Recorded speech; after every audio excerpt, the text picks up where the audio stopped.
जिकडे तिकडे फळ, खूप सारे फळ.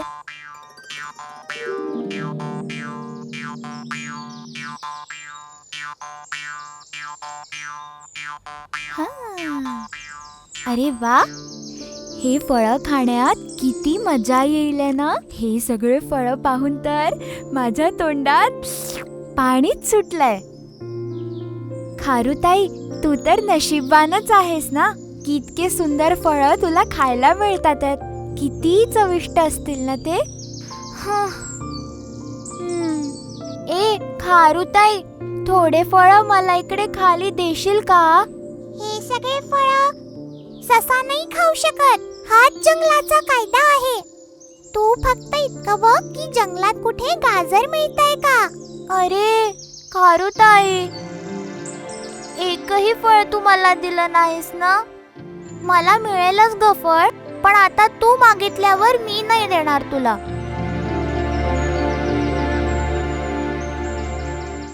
काहीही करून हे फळ मला हवंय. याची चव घ्यायची आहे.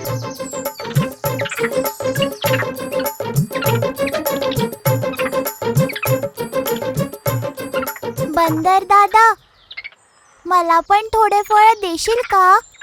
मला फळं खूप आवडतात. तुला पण फळं खायला आवडतात का?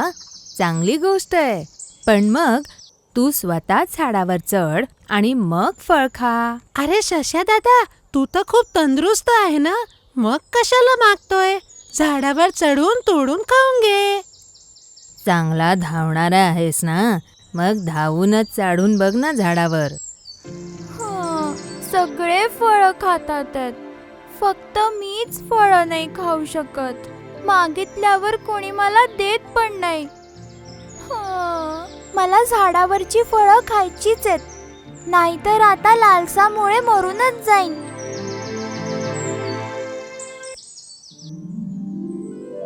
त्यांनी म्हटल्याप्रमाणे मी झाडावर चढूनच बघतो.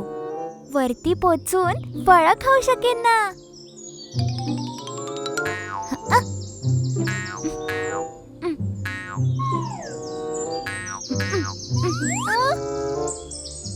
अरे ते बघा तिकडे. अरे तिकडे बघ. झाडावर चढणारा कोण आहे? कोण आहे? कोण आहे? कोण आहे? तो तर आमचा सश्या दादा आहे ना. झाडावर चढणारा ससा झाडावरून पडला. कसा पडला? उलटून पडला.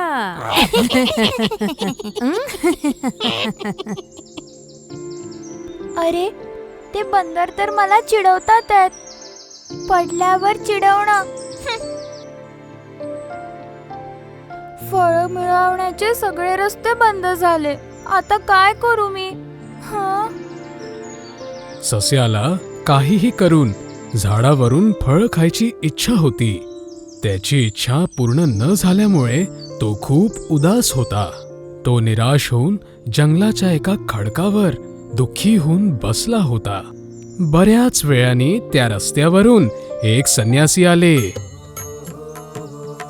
बेटा, तू असा दुःखी होऊन का बसलाय? साधू महाराज, मला ना या झाडावरचे फळं खायची खूप इच्छा आहे, पण मी नाही करू शकत आहे. तर हे तुझं दुःख आहे. तुझी इच्छा पूर्ण करण्यासाठी मी एक मंत्र तुला सांगतो. ते 3दा म्हटल्यावर कोणत्याही झाडाचे फळ खालती पडतील. साधू महाराज, तो कोणता मंत्र आहे?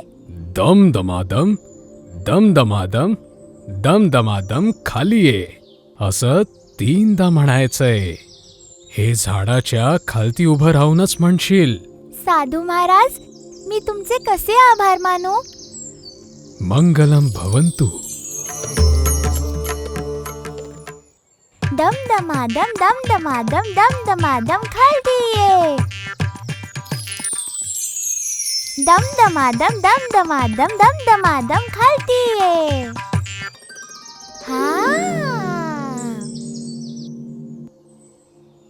हा हा हा ये.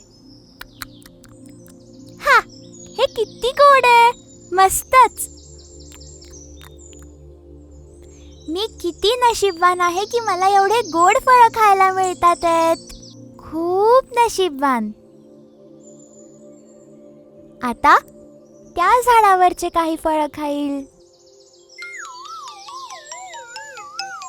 दमदमादम दमदमादम दमदमादम खालती ये. दमदमादम दमदमादम दमदमादम खालती ये. दमदमादम दमदमादम दमदमादम खालती ये.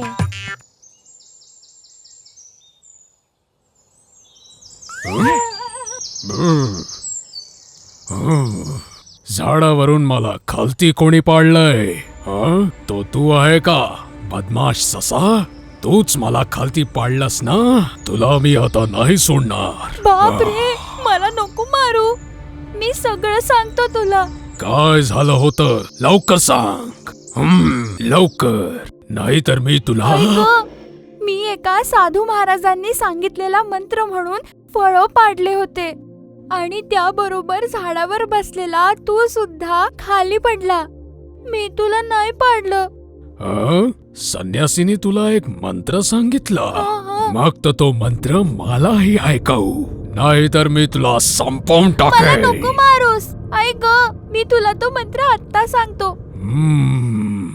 असं सरळ सरळ बोल, नाही तर तू जिवंत नाही वाचणार. ह्याला मंत्र सांगितल्याशिवाय दुसरा कोणता पर्याय नाही. ह्याला काहीही करून दूर करायचंय, नाहीतर हा माझ्याकरता संकट ठरू शकतो. ह्याला पळवायला एक उपाय करूया.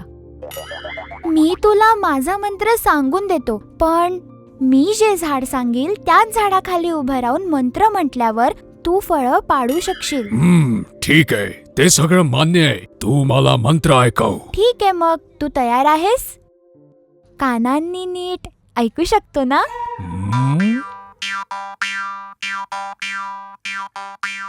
दमदमादम दमदमादम दमदमादम खालती ये. ते बघ, त्या झाडाखाली उभं राहून तू हे मंत्र म्हण. सगळे फळं खालती पडून जातील. माझ्या मंत्र म्हणण्याच्या वेळेला हाही बाजूला राहील. मला मिळणारे फळ हा पण खाईल. असं नको व्हायला. ठीक आहे, मी त्या झाडाखाली जातोय. तू इथेच उभा राहा. तुझं इथे उभं राहणंच माझी ताकद आहे. दमदमादम दमदमादम दमदमादम खालती ये. दमदमादम दमदमादम दमदमादम खालती ये. दमदमादम दमदमादम दमदमादम खालती ये. अरे बापरे, किती त्रास होतोय. या झाडावर सगळे चावणारे फळ आहेत का? अरे बापरे. ऐक, अरे पळा रे.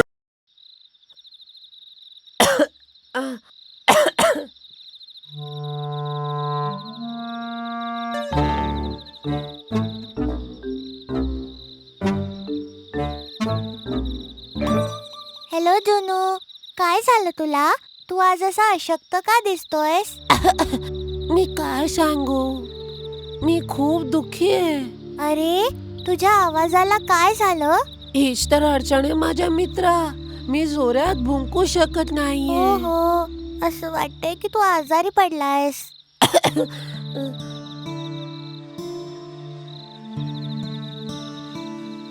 या कुत्र्याला बरं नाही आहे. आपल्याला याला कुठेतरी सोडावं लागेल. मीही खूप दिवसांपासून हाच विचार करत होतो. न भुंकणाऱ्या कुत्र्याचा काहीच फायदा नाही.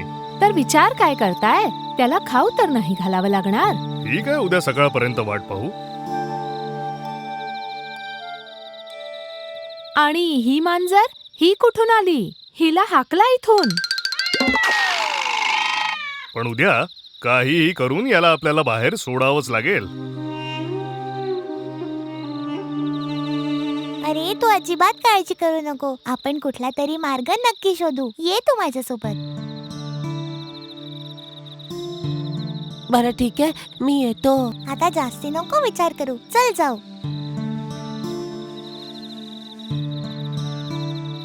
काळजी नको करू मित्रा, हे काही कुठलं मोठं संकट नाहीये. आणि मग जुन्नू त्या मांजरी सोबत पायी पायी आपल्या मालकाच्या घरापासून बराच दूर चालला गेला.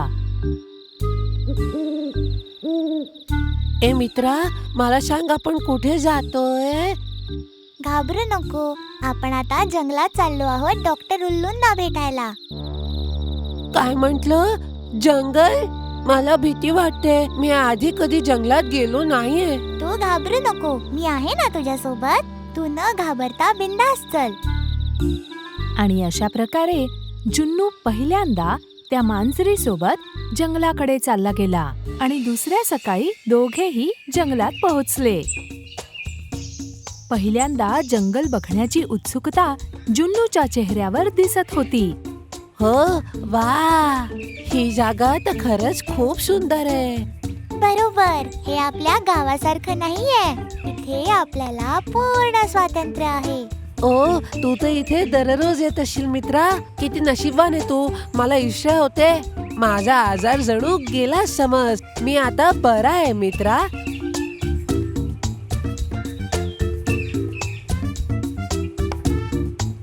तसं आपण इथे पोचलो आहोत, पण आपल्याला इथून कुठे जायचंय? ते ना आपल्याला कोणाला विचारावं लागेल. काय? तुला योग्य रस्ता माहित नाहीये? ते काय आहे की मला आठवत नाहीये.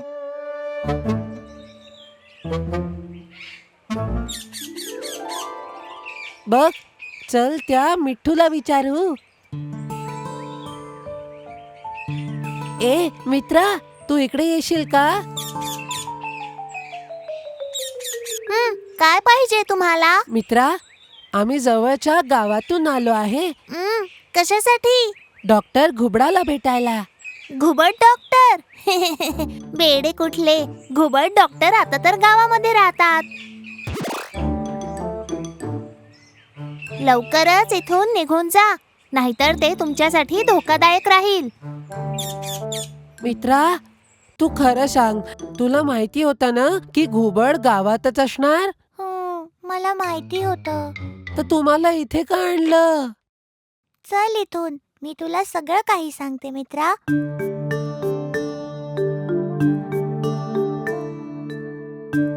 खरं सांग, तू मला खोटं का बोललास? खरं सांगू तर मला जंगल बघायची खूप इच्छा होती मित्रा, पण मला एकटं यायला भीती वाटत होती.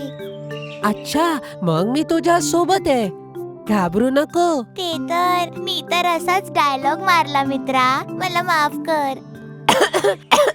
चल लवकर गावात जाऊन डॉक्टर घुबडाला भेटू. मी बरा होईन तेव्हाच माझे मालक मला घरी नेतील. जुनू, माझ्या मित्रा, आपण आता एवढ्या दूर तर आलोच आहोत, तर आपण एकदा जंगल फिरायचं आणि मग गावी परत जायचं. आहा, आजचा शिकार तर खूप मोठा शिकार आहे.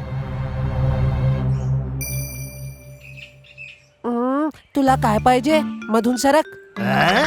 माझ्या परिसरात येऊन मलाच दूर जायला सांगतोयस काय? तुझ्यात इतकी हिम्मत आली तरी कुठून? तू सरकतोस की नाही? तुला कळलं की मी कोण आहे तर असाच सरकशील. ओहा, तर सांगूनच दे, आहेस कोण तू? मी एका शूरवीर बिबट्याच्या बछड्यासोबत जंगल फिरायला आलोय. मला जंगलात फिरायचंय.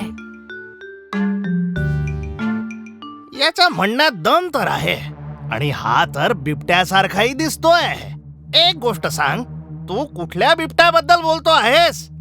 एक असा बिबट्या जो या जंगलाचा रक्षक आहे. हा तर खरं बोलतोय. असं आहे का? तर तुम्ही तुमचा प्रवास सुरू ठेवा.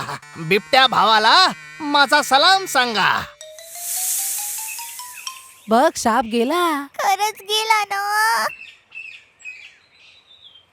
अच्छा, तू त्या बिबट्याला कसा ओळखतो? बिबटे तर प्रत्येक जागी महान मानले जातात. बरोबर म्हटलं ना मी? अच्छा, असं आहे का?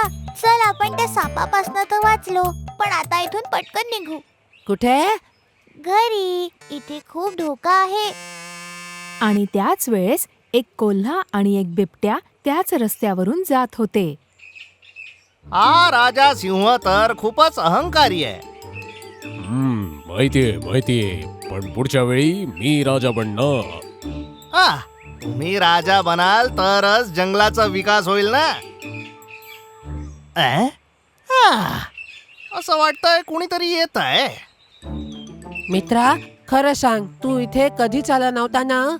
आता मी काय सांगू मित्रा, मी आज पहिल्यांदा जंगल फिरायला आली आहे. खूप दिवसांपासून माझी इच्छा होती. अरे मग मी खरंच सांगतेय मित्रा, आजपर्यंत कधी बाजूच्या गावात पण नाही गेली आहे मी. कोण आहात तुम्ही? या जंगलात तुम्हाला आधी कधीच नाही बघितलं. तुमची एवढी हिंमत, तुम्ही इथे फिरायला आलात? मी तर आदरपूर्वक तुम्हाला नमस्कार करत होतो. मी यांचा छोटा भाऊ आहे.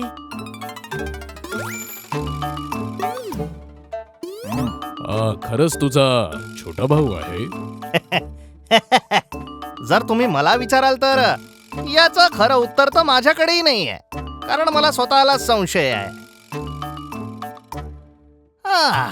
दिसतो तर खरं तर माझ्यासारखाच आहे. मला आई म्हणालीच होती की माझा एक भाऊ आहे.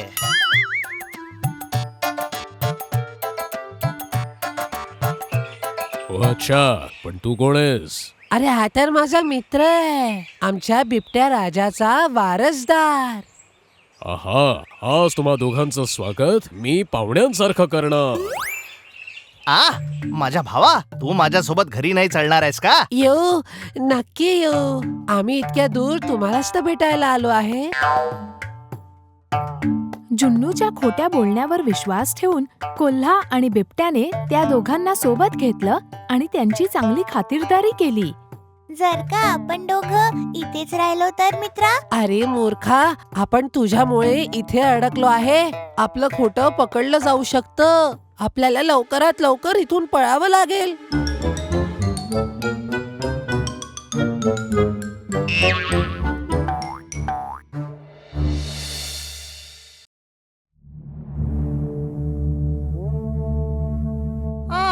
किती गरमी आहे. जर गरमी अशीच वाढत राहिली तर जंगलातली झाडच नाही, जंगलातली जनावरही दुष्काळाने मरून जातील. इथे भुकेनी तर माझ्या पोटात जळजळ होते आहे आणि या गरमीमुळे तर मी जळत चाललोय. जर मी हत्तीसारखा शक्तिशाली असतो तर मी या झाडाला उपटून त्याची छत्री बनवली असती.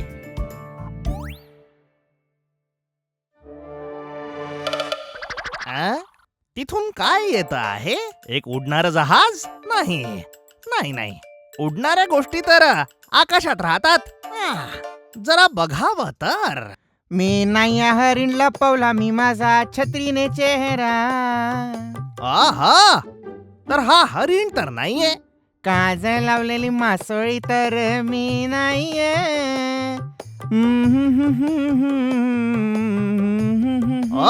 तर ही मासोळी पण नाहीये. पण आहे तरी काय, मला पत्ता लावायलाच हवा. कोण आहे तू? तर तू ससा निघालास. काय झालं कोल्हे दादा? अरे काही नाही, मी मागून बघितलं तर मला कळलंच नाही की काय आहे. पण हे तुझ्या डोक्यावर काय आहे? ही तर एक छत्रीवाली टोपी आहे. मला असं वाटतं जंगलात येणारा कोणीतरी पर्यटक याला विसरला असावा. हे डोक्यावर घालून फिरल्याने आपल्याला अजिबात उन्हाचा त्रास होत नाही. वा, खूप छान. चांगलं नाही, खूपच चांगलं आहे. अरे म्हणजे ही छत्री खूप छान आहे. तू ही छत्री मला देऊ शकतोस का सस्या? आणि जर मी हे तुला दिलं तर मला तर ऊन लागेल ना. ससाजी, मला असं 2-3 दिवसांपासून असं खूप थकल्यासारखं वाटतंय. मला लवकरात लवकर जंगलातल्या वैद्याला भेटावं लागेल. जर अजून गरमी वाढली तर मी थकून थकून मरून जाईल. तर माझी तुम्हाला एक विनंती आहे ससाजी, ही छत्री देऊन माझी मदत करा. एकदा का मी वैद्याला भेटून परत आलो तर मी तुम्हाला तुमच्या घरी येऊन छत्री परत करीन. हा, जर तुम्हाला वैद्याकडे जायचं असेल तर मी देऊन देतो, पण संध्याकाळी वापस करून द्या. मी तुम्हाला नक्की परत करीन. कोल्हा आपल्या जिभेचा पक्का असतो. आणि जर असं असेल तर ही छत्री घ्या. असं वाटतं आहे मी कुठला मुकुटच घातला की काय. अच्छा अच्छा, हे घाला आणि माझ्यासोबत गा. हो हो, गाणं. पण कुठलं गाऊ? आठवलं. पाऊस पाऊस छत्री छत्री, पाऊस आला तर आली छत्री, आली छत्री. पाऊस आला तर आली छत्री, पाऊस पाऊस छत्री छत्री, पाऊस आला तर आली छत्री. या गाण्याला काही असं गा.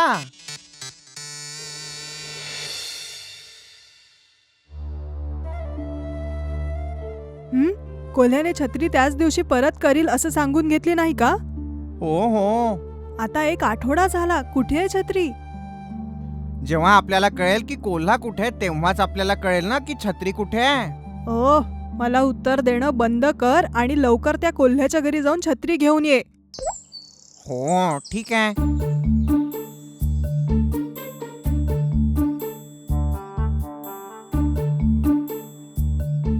अरे, चिंदन ससा तर इकडेच येतो आहे. आता तो त्याच्या छत्रीबद्दल विचारेल. मला याला फसवायलाच हवं, नाहीतर मला छत्री परत करावी लागेल. उपाय इथेच तर आहे. कच्ची हळद, सुकं आलं आणि हरडा कुटून सोड्याच्या पाण्यात टाकून पिऊन टाका. कच्ची हळद, सुकं आलं आणि हरडा सोड्याच्या पाण्यात. कळत नाही एवढं सगळं काय आहे. कोल्हे दादा, तू कोण आहेस? काय काम आहे? तू आहेस चिंदन ससा. कसं काय येणं केलंस? कारण तुम्हाला माहिती नाहीये माझी छत्रीवाली टोपी कुठे गेली. तुम्ही तर त्याच दिवशी वापस करणार होते ना. अच्छा ते. अरे ससाजी, मी वैद्याकडून जेव्हा औषध विकत घेऊन इथे येत होतो तेव्हा दगडांजवळच्या एका विशाल चिंचेच्या झाडाजवळून अचानक एक आवाज आला, जसं काही एक घुबडच आलं असो. जेव्हा मी मागे वळून बघितलं तेव्हा त्या चिंचेच्या झाडाच्या एका छिद्रातून मोठा धूर निघत होता. का चिंचेच्या झाडाला कोणी आग लावली होती? अरे नाही, आग नव्हती, फक्त धूर होता. धुराच्या आतून निघाला एक भूत. भूत? भूत, मोठा भयंकर भूत. ओ, मी घाबरत होतो आणि कापत होतो. आणि ती बाई, सगळी माझीच चूक होती. म्हणजे त्या भूतानी म्हटलं, जर तुला आपला जीव प्रिय असेल तर छत्री सोड आणि पळून जा. मग काय तुम्ही पळालात का कोल्हे दादा? अरे नाही, मी सुद्धा म्हटलं माझा जीव गेला तरी चालेल, पण ही टोपी छत्री मी तुम्हाला नाही देणार. तर मग भूत काय म्हणाला? ही तर माझा मित्र ससाजीची टोपी छत्री आहे, मी तुला नाही देणार. मी पुन्हा सांगितलं. मग ती भूत म्हणाली, जर तू छत्री मला नाही देणार तर मी तुला खाऊन टाकेल. तुला तुझा जीव महत्वाचा आहे की ती छत्री? मी छत्री देऊन दिली आणि आपल्या जीवासाठी पळू लागलो. जसा मी इथे पोचलो मी बेशुद्ध पडलो.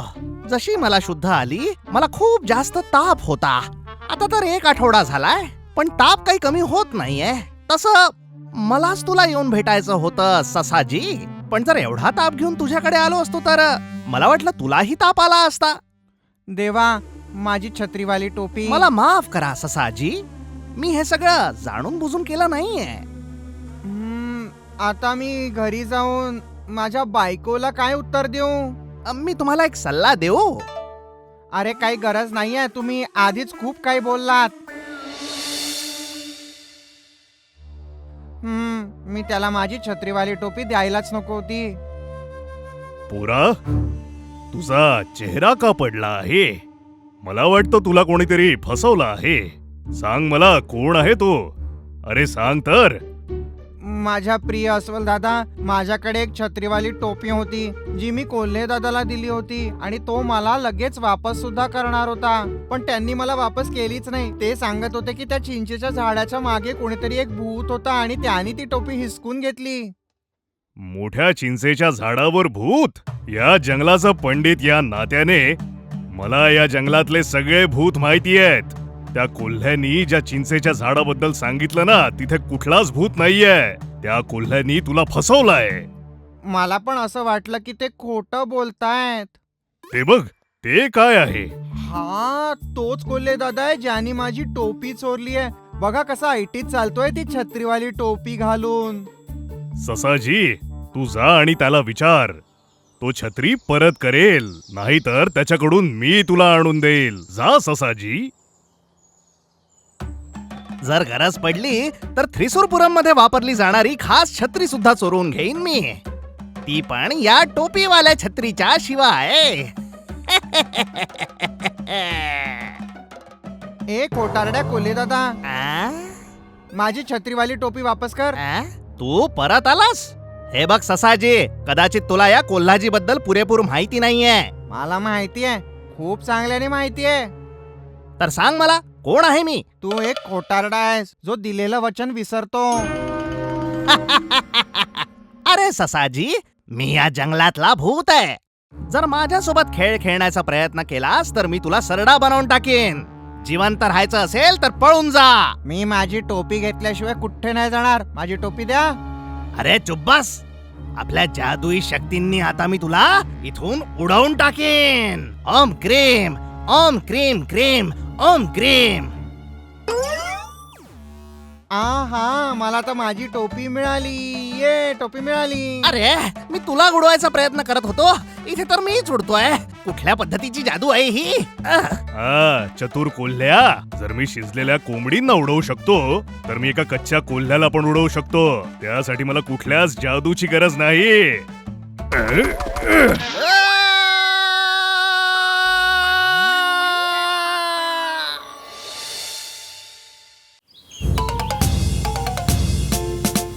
खूप दिवसांपूर्वी एका जंगलात एक मांजर राहत होते जी खूप भयानक होती. ते उंदरांना मारून मारून खाऊन टाकत होती.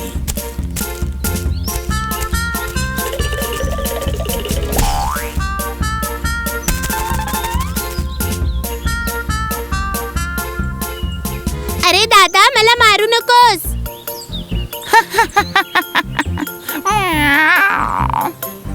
ऐक, मी तुला मारणार नाही, जिवंतच खाऊन टाकेन.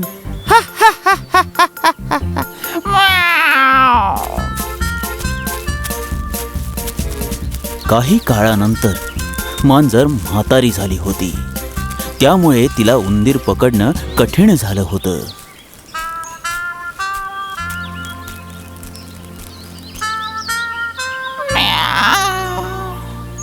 असंच राहिलं तर मी भुकेने मरून जाईन. पण शिकार करायला काहीतरी डोकं नक्कीच लावावं लागेल.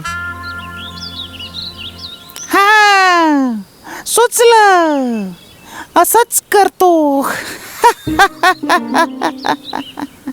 आता मांजरीने उंदीर पकडण्यासाठी एका दगडावर बसून संन्यासी बनून मंत्राचा जप करायला लागली.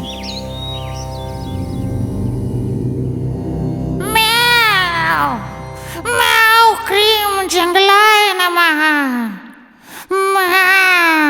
हा आवाज कुठून येतोय? मित्रांनो, आपल्या गुफेच्या थोड्याच अंतरावर एक मांजर साधू बनून बसलेला आहे. ओ, तो काय आपल्याला मारून टाकेल? एका टेकडीवर बसून डोळे मिटून काहीतरी फुसफुसतोय.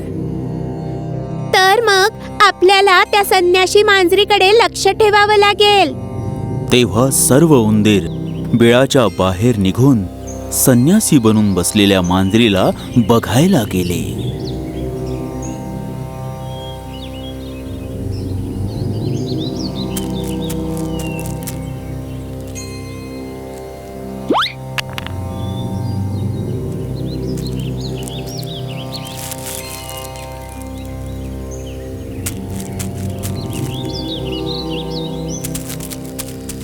मी त्या मांजर साधूच्या समोर गेलो होतो, तरीही तो मला पकडायला नाही आला. थांबा, एकदा मी बघून येतो.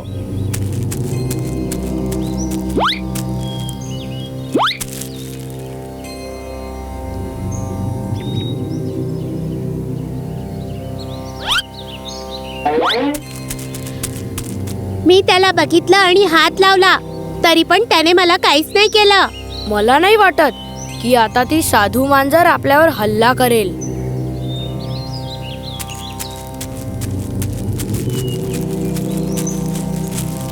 म्याव क्रीम जंगलाय नमः. म्याव क्रीम जंगलाय नमः. आता सर्व उंदीर शांतपणे ऐका. मी इथून पुढे तुम्हाला कधीच खाणार नाही. मी इथे तुमची रक्षा करायला आलो आहे. तुम्हा सर्वांवर माझा आशीर्वाद आहे. मी आधी खूप उंदरांना खाल्लं. त्याचा पश्चाताप करायला मी आता साधू झालो आहे. मी या जंगलात शांतता प्रस्थापित करणार आहे. हाच माझा उद्देश आहे. आता सर्व उंदीर एकामागे एक येऊन माझा आशीर्वाद घ्या. म्याव क्रीम जंगलाय नमः. एक दिवस सर्वांनी त्या संन्यासी साधूचा आशीर्वाद घ्यायचा विचार केला. एक दिवस सर्व उंदीर संन्यासी साधूचा आशीर्वाद घेऊन निघाले. त्यावेळेस संन्यासी मांजरीने त्यांना आवाज दिला. ऐका सर्व उंदीर ऐका. 1 मिनिट थांबा. काय झालं स्वामीजी? तुम्हा सर्वांवर एक संकट येणार आहे. अरे कुठलं संकट आलंय का स्वामी? पूर्वेच्या डोंगराकडून सगळ्यांवर एक संकट येणार आहे असं मला दिसतंय. स्वामीजी आम्ही काय करायला हवं? अरे घाबरू नका. संकट टाळायसाठी फक्त काहीतरी खायला द्यायचंय. काय पूजा करायची? अरे नाही, एक पूजा करायची आहे. तुम्ही एक एक करून माझ्या आश्रमात या फक्त. त्यानंतर तुम्हाला कोणालाही घाबरायची गरज नाहीये, समजलं? त्यानंतर तुम्ही जंगलात कुठेही राहू शकता. स्वामीजी धन्यवाद. तुम्ही खूप दयाळू आहात. आम्ही सगळे उंदीर एक एक करून तुमच्या आश्रमात पोहोचतो. म्हणून एक एक उंदीर शत्रुसंहारासाठी संन्यासी मांजरीच्या आश्रमात जायला लागले. ये वत्सा, आत ये.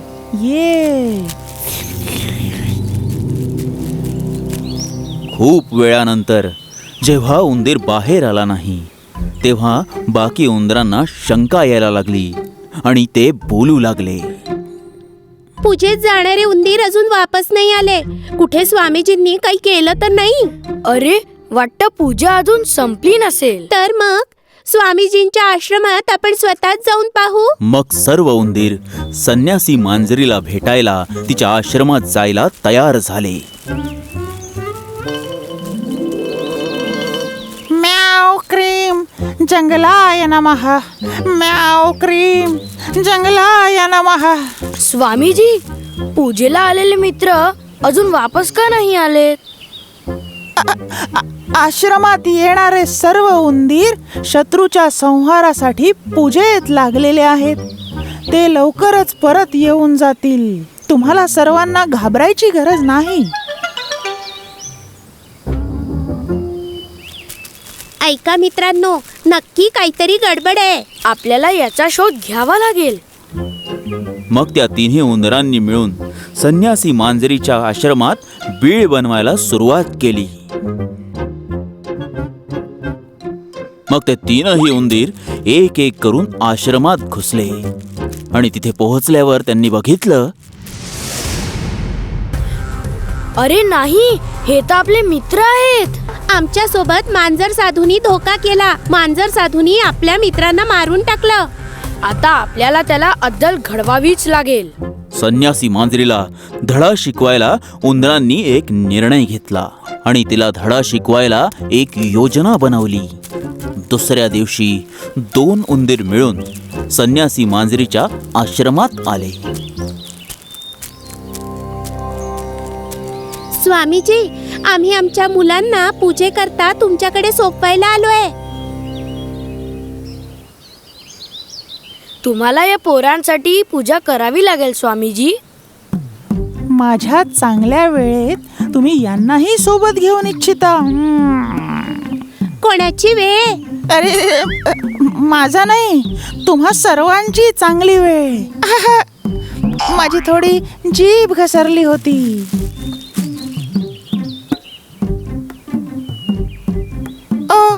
यांना तर शत्रू दोष लागलाय. मी त्यांना लवकरच बरा करून घेऊन येतो.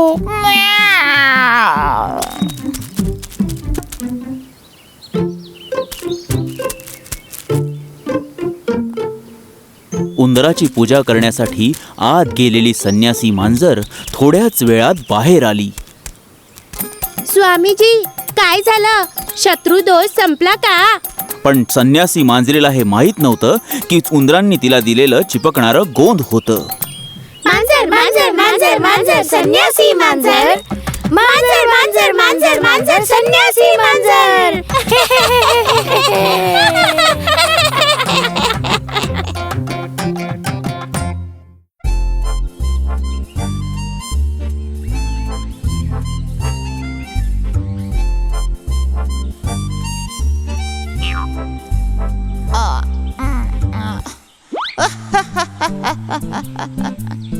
कोण कोण येत आहे? दोघं कुठे जात आहात का? मला वाटतं तुमच्या दोघांमधलं भांडण आता संपलंय, बरोबर? भांडण? आणि आमच्यात? कोल्हा दादाला ही सगळी बकवास कुणी सांगितली? रेस मध्ये जेव्हापासून तुला कासवाने हरवलाय ना, तेव्हापासून मी त्याचा फॅन झालोय. असं होय, मला आनंद झाला. सस्या, तू ऐकलास की कोल्हा काय म्हणतोय? बघ कासव भावा, माझी एक इच्छा आहे. काय इच्छा आहे? मागच्या सारखी रेस एकदा पुन्हा झाली तर मला खूप आनंद होईल, समजलं? आता? हो, आता. तू रेस मध्ये समोर गेलास तरी कासवासोबत मी आहेच ना. जर याच्या सोबत गेलो तर एकट्यात याला चावून चावून खाऊन टाकेन. एकट्यात? एकट्यात म्हणजे एकट्यात. अरे नाही नाही, आता आम्ही तुझ्या कुठल्याच गोष्टीत फसणार नाही. कासव दादा, ही नक्की या कोल्ह्याची चाल आहे. चल आपण जाऊया. माझी चाल फसली. विचार केला होता की कासवाला खाऊया, पण काहीच झालं नाही. कासव दादा, त्या दिवशी तुझ्यासोबत शर्यत हरल्यापासून मी जंगलात तोंड दाखवायच्या लायकीचा नाही राहिलो. अच्छा, ती गोष्ट ना. ती गोष्ट फक्त जंगलातच नाही तर पूर्ण जगात प्रसिद्ध आहे. ती गोष्ट अजूनही सुपर हिट आहे. काय? माझ्यामुळे देशातल्या सर्व सशांना तू लाज दाखवलीस? तसही तुझ्यात जो काही थोडा अहंकार होता तो आता चालला गेलाय. हा न, माझ्यात काही गर्व आहे ना अहंकार.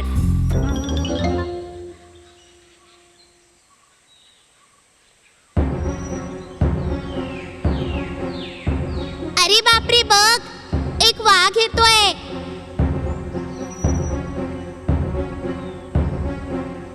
ओ, मला वाटतं वाघाने आपल्याला पाहिलंय. आता आपण काय करायचं? आपण वाघासोबत काय करू शकतो? जे करायचं ते वाघच करेल. अरे मित्रा, ही गमतीची वेळ नाहीये. हे सस्या, आपली काळजी घे, नाहीतर वाघ तुला खाऊन टाकेल.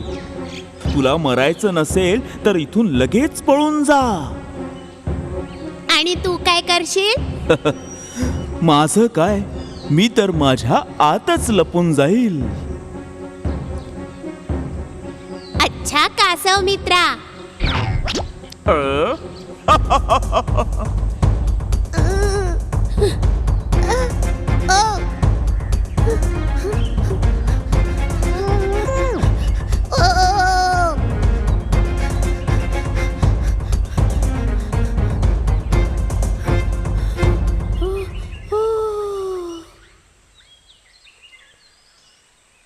आता वाचायचा एकच मार्ग आहे.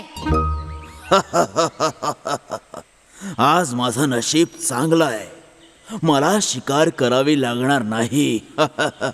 काय सस्या, आज तूच माझा नाश्ता आहे. हे चांगलं आहे.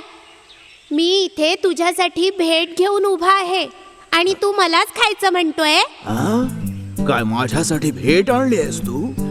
पण हा तर दगड आहे. माझ्यासाठी दगड भेट घेऊन आलायस का? हे तर काहीच नाही वाघ दादा. या दगडाखाली एक छिद्र आहे. भेट त्या खाली आहे. हा? तू काय बोलतोयस मला कळत नाहीये. पण तुला हे मिळालं कसं? जेव्हा मी इथे आलो तेव्हा मला एक आवाज ऐकू आला. जेव्हा तू इथे बघशील तेव्हा तुला एक हरिण दिसेल. हरिण? पण दिसत नाहीये मला ते.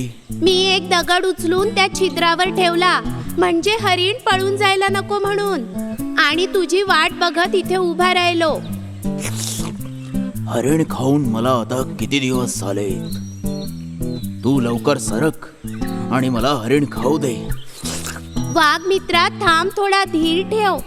तू हा दगड पायाखाली दाबून ठेव. मी लवकर जाऊन हरिण काढायला दोरी घेऊन येतो. ठीक आहे? पण मी तुझ्यावर विश्वास कसा ठेवू? हा, ठीक आहे, पण जरा लवकर ये. मी लगेच येतो. लवकर येशील? अरे हा ससा कुठे गेला दोरी आणायला? दगड दाबून दाबून माझा पाय दुखतोय. हट, दगड लेकाचा. अरे इथे तर कुठलंच छिद्र दिसत नाहीये. असं वाटतंय सस्याने मला मूर्ख बनवलं. ए सस्या, तू मला मूर्ख बनवलंस ना? मी तुला सोडणार नाही.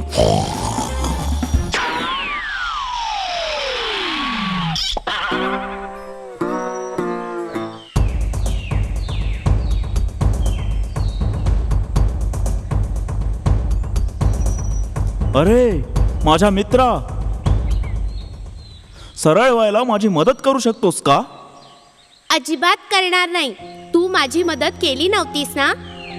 जेव्हा मी संकटात होतो तेव्हा तू माझी मदत नाही केलीस. आणि मी तुला मदतही केली तरी त्यानंतर आपली मैत्री राहणार नाही. मला माफ कर माझ्या मित्रा. मला खरंच माफ कर. पुन्हा असं नाही होणार. खरंच.